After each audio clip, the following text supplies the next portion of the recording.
groups are once again calling for an end to federal funding for Planned Parenthood after the group reported some record-breaking numbers last year. At the same time it announced performing a record high number of abortions, Planned Parenthood also revealed that it received more than $500 million in taxpayer money during its last fiscal year, prompting pro-life advocates to sound the alarm. I think the average person thinks that we should not be borrowing money so that we can pay for more abortions. I think there's a common sense disconnect right there. Almost immediately after the brand new 113th Congress was sworn in, pro-life lawmakers reintroduced legislation aimed at blocking family planning funding from going to any group that will not certify that it doesn't perform abortions or refer clients elsewhere to get them. Planned Parenthood says more than 90% of its services are preventive care and, quote, like any other health care provider, we are reimbursed by the government for providing specific preventive services to low-income patients. As has been the case for decades, federal funds are not and cannot be used to provide abortion. Planned Parenthood's own statistics show over the last 3 years it has performed nearly 1 million abortions at a consistent annual rate. But during that same time period, the organization has also had a nearly 30% drop in cancer screenings and more than an 11% drop in contraceptive services. Funding battles are also brewing across the country as a number of states have fought to block Planned Parenthood from accessing their funds.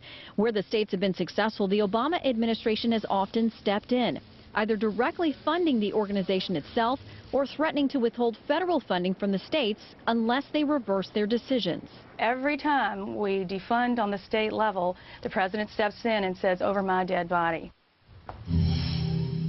Joining us now to talk about this, Congresswoman Marsha Blackburn. She has reintroduced a bill that would block federal funding to Planned Parenthood under Title IX. Thank you so much for joining us today. Good to be with you. All right, what exactly does that mean? What's Title X? Excuse me, Title X. Title X is it's part of the 1970 Act that was done through HHS, and what they do is direct funding for women's health services. Now, what has happened through the years is Planned Parenthood is moved to abortion services, and indeed this past year, Shannon, they got $542 million from the federal government. That's taxpayer dollars. They did 335,000 abortions, and that's one abortion every 94 seconds.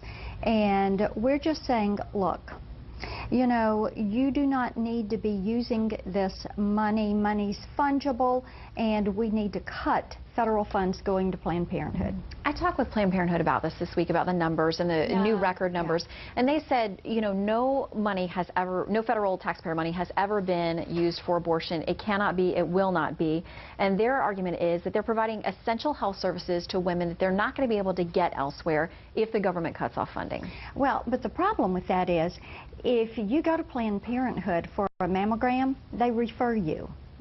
So they are making these referrals, and even now, as some of the states have stepped in to begin to cut the funding to Planned Parenthood, then you have the federal government stepping back in. But again, you've got Planned Parenthood putting the focus on abortion services, indeed requiring all of their affiliates to do abortion services in 2013. Yeah, that was something new that I learned in putting this story together, something I hadn't realized, but basically the parent organization is saying to these franchises, if you don't provide abortion services, you can't be affiliated with Planned Parenthood. Right. And that is of concern to us. You know, they're away from what their original mission was, and we are very concerned that the focus is on abortion services. We do not want federal money, taxpayer money, to be used for abortion services. And what we have learned from former employees of Planned Parenthood and individuals that have worked with them is that all that money is fungible, and we're just saying, no, when you're an organization that gets 45% of your revenue from the federal government, and when you have $1.2 billion in assets, you do not need taxpayer funding. What is your handicapping of success for this in the House? And even if you are successful there, what about the Senate?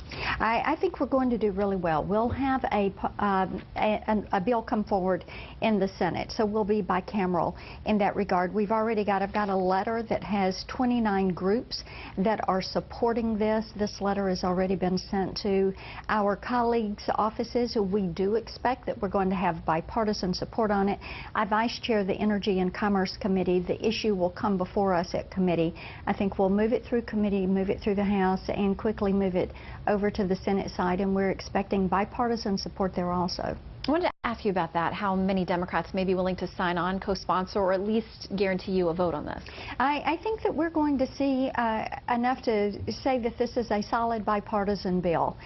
There are so many of my colleagues in the House who are very concerned about this. And, you know, quite frankly, Shannon, this is an issue where fiscal and social conservatives agree that you do not need to be using taxpayer dollars to pay for abortion services. All right. And again, Planned Parenthood tells us they don't. So we will watch as this plays out. Congresswoman, always good to see you. Thank you. Good to see you. Thank you.